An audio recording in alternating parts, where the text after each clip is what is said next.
நீதியின் பாதையில் ஜீவன் உண்டு, அந்த பாதையில் மரணம் இல்லை என்று சொல்லப்பட்டிருக்கிறது. நாம் நீதியின் பாதையிலே நடக்கிறவர்களா இருந்தால் அந்த பாதையிலே ஜீவன் உண்டு, அங்கே மரணம் இல்லை. இங்கே மரணம் ஜீவன் என்று சொல்லப்பட்டிருக்கிறது. முக்கியமாக நம்முடைய மறுமையின் வாழ்க்கையை குறிக்கிறது. இரண்டாம் மரணம்.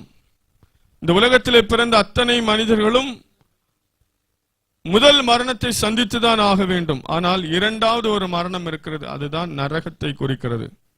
நீதியின் பாதையில் நடக்கிறவர்களுக்கு அந்த மரணம் இல்லை. நீதியின் பாதையில் நடக்கிறவர்களுக்கு நித்திய ஜீவனை கர்த்தர் வைத்திருக்கிறார்.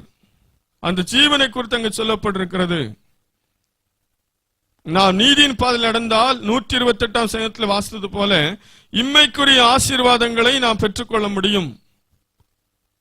அதே நேரத்தில் மறுமைக்குரிய ஆசீர்வாதத்தை நாம் பெற்றுக்கொள்ள முடியும்.